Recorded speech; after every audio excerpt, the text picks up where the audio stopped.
On va accueillir un nouvel invité. Vous allez vous décaler, puisqu'on parle de pipolisation de la vie politique et qu'on pense toujours que la vie littéraire, la vie politique, c'était mieux avant. Antoine Lilti, vous venez de publier Figure publique, un essai sur... Et alors on pense souvent qu'autrefois on révérait le talent, on sacralisait l'œuvre, on ne s'intéressait pas à la vie privée, pardon, j'en bafouille, et vous montrez là aussi que ça n'était pas du tout le cas. Premier exemple, Voltaire. Voltaire était l'un des philosophes les plus célèbres en Europe, et vous montrez que, en fait, dans les gazettes à l'époque, qu'est-ce qu'on nous montrait de Voltaire? Eh ben, ça montre Voltaire en train d'enfiler sa culotte. Exactement. Alors ça, c'est un tableau de Jean Hubert qui a eu énormément de succès. C'est qu'ils ont été gravés, ils ont circulé, ils ont été piratés. Et Voltaire était assez furieux, à vrai dire. Il défendait déjà son droit à l'intimité. Et ce qui est très intéressant, c'est que Hubert, qui était son ami, lui a dit « Non mais vous vous trompez, parce qu'en réalité... je sais exactement la dose de ridicule qui est nécessaire à votre célébrité. » Donc il avait très bien compris qu'en fait, justement, par rapport à la gloire qui repose sur l'admiration unanime, la célébrité repose sur, justement, un désir de pénétrer dans l'intimité de l'écrivain et du grand homme. Donc cette fascination, y compris pour la vie privée, domestique des grands écrivains, elle commence au 18e. À la Comédie Française, son buste, on va réciter ses vers, etc. Au même moment, l'homme le plus célèbre de Paris, c'est un acteur comique. Ouais. C'est Volange, hein, on va le voir là. C'est Volange, oui. Et Volange, il joue dans une comédie. Là, c'est sa figurine, parce que lui aussi, il avait droit à ses figurines, à ses portraits. Exactement. Et il jouait dans une farce, qui était vraiment une farce très populaire, qui s'appelait Les Battus payent l'amende, qui avait un succès triomphal. Et les gens, justement, se sont inquiétés en disant « Mais alors, finalement, on voit déjà le discours sur la célébrité se mettre en place. » Les gens disent « Mais alors, finalement, un grand écrivain comme Voltaire et un histrion populaire de la différence entre un grand écrivain et une célébrité du moment. » Et puis, il y a un écrivain qui s'appelle... Attendez, on va y arriver, mais il y a un autre exemple qui est intéressant. À la même époque, c'est Liszt. Ouais. Liszt, c'est la figure, plus tard, la figure le plus connue d'Europe à l'époque. Hein. C'est un musicien et c'est Liszt. Oui, voilà. Alors c'est un peu plus tard, on est dans les années 1840, mais alors Liszt a un succès absolument phénoménal. Donc c'est le virtuose. Donc là, c'est vraiment le succès du virtuose. Il invente le récital solo. Alors voilà, une caricature, parce qu'on commence à caricaturer justement ce succès public, et on voit là la foule, je ne sais pas si on voit bien sur l'image, mais on voit vraiment les spectateurs de la célébrité. On se moque du fait que Liszt les effets de la musique aussi. Aussi de la musique. La musique qui rend exactement. Et alors c'est vraiment le musicien qui délaisse son œuvre de créateur. D'ailleurs, il finira par abandonner les concerts pour revenir, pour se consacrer à son œuvre. Et à ce moment-là, dans les années 1840, il fait des concerts dans toute l'Europe. Pour rentrer au couvent aussi. À la fin, oui, parce qu'il devient très religieux. Mais dans les années 1840, il fait des concerts partout en Europe. Il est vraiment une grande vedette. Et il y a beaucoup de textes qui, justement, se moquent. Par exemple, il organise des concerts de charité. Et on dit, oui, mais ça, c'est pour nourrir sa célébrité. Donc la critique du charity business est déjà en place. Il a un impresario, il est un des premiers... faisait comme lui, qui était très très célèbre, c'était Paganini. Oui, exactement. Et Paganini, il faisait en sorte à chaque concert de casser une corde. Comme si c'était un accident, mais c'était organisé pour montrer qu'il pouvait continuer à jouer avec une corde de moins. Là, c'était vraiment... Alors, il y a un exemple qui est extraordinaire dans votre livre, Antoine Lilti, c'est Augustin Vestris. Oui. C'est un danseur, il est français, il a 20 ans en 1779 quand il arrive à Londres comme une star. C'est un fils d'eux. Déjà, les fils d'eux, ça existait, puisque son père était lui-même danseur célèbre.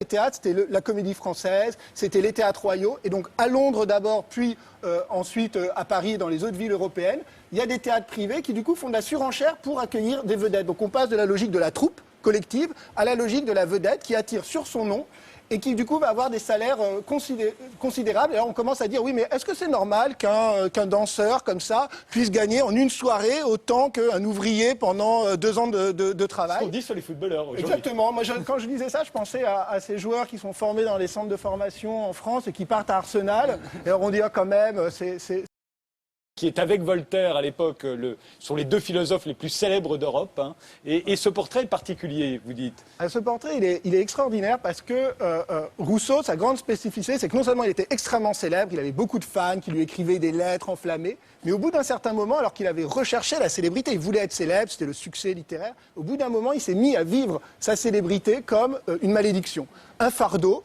Il la rejette, et en particulier ce portrait, il le détestait. Et ce qui est très drôle, c'est que beaucoup de ses admirateurs, le personnage public que les gens aimaient, le censeur. Il n'hésitait pas à raconter sa vie privée lui-même. Oui, exactement. Dans ses livres, par exemple, j'ai remarqué, dans ses confessions, etc., il parle des pédophiles qui l'attaquent dans la rue.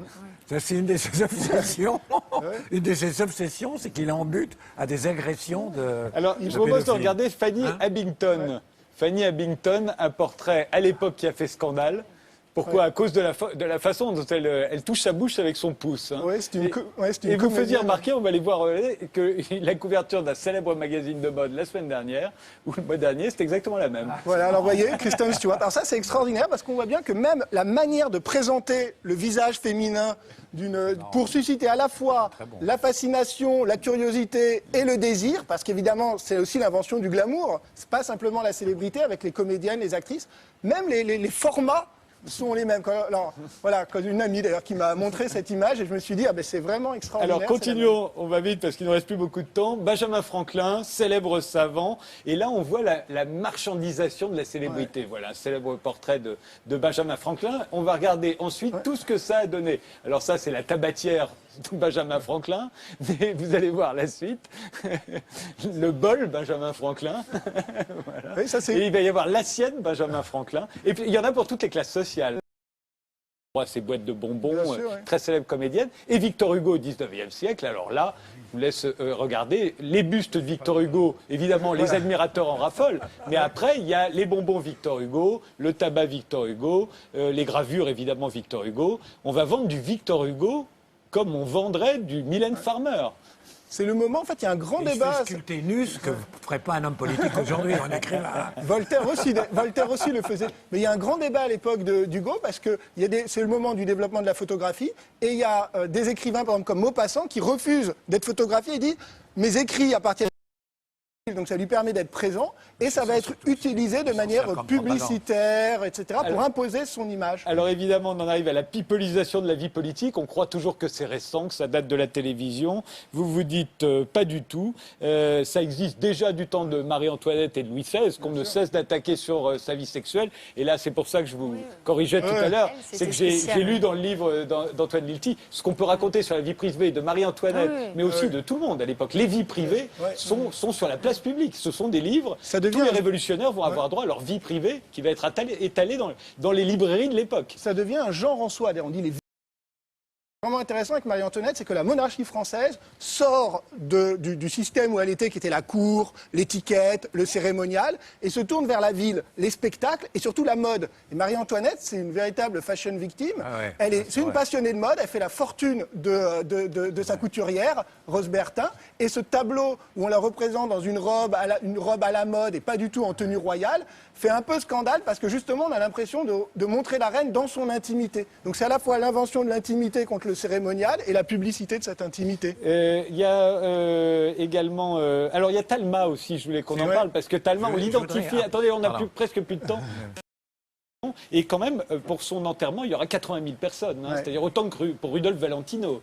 Et Napoléon, vous dites, c'est la première célébrité politique, en fond. C'est une des premières grandes célébrités politiques. Il y a Mirabeau juste avant, et Mirabeau, c'est vraiment très intéressant aussi, parce que Mirabeau, on publie les lettres, par exemple, les lettres amoureuses qu'il a écrites à sa maîtresse lorsqu'il était enfermé à Vincennes. Et pendant la Révolution, au moment de la plus grande célébrité de Mirabeau, on publie ces lettres. Donc Mirabeau, c'est à la fois vraiment celui qui incarne la souveraineté démocratique.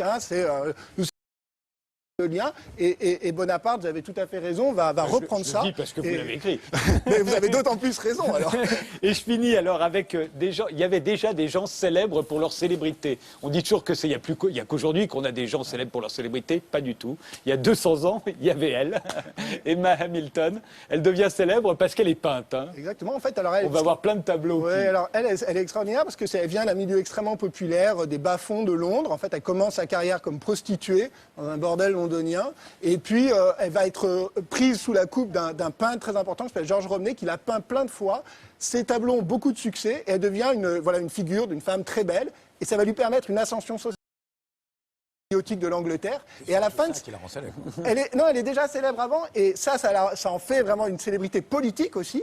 Elle est représentée comme la très belle femme. Et à la fin de sa vie, elle a un petit peu, elle a pris un peu d'embonpoint, pas autant que ça, parce que ça c'est une caricature extrêmement qui a beaucoup de succès. Donc on se met aussi, ça fait partie de la célébrité. On se met à caricaturer sans pitié les personnages publics, les figures publiques, qui du coup sont exposés comme ça à la fois au désir ou à la Arrive avec les journaux, le public, les villes, les romans sentimentaux. Ouais. Ça vient avec tout ça. Je suis obligé malheureusement de nous arrêter là. Merci Antoine Lilti. On est un peu en retard. Merci tous les 8 d'avoir participé à cette émission. On se sépare avec Pablo Padovani, alias Moudoïd. Il est français, il a 24 ans, il sort son premier album et c'est ce soir sa première télévision. Il nous interprète De folie pure. Pablo, c'est à vous.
Le temps passe de jour en lendemain et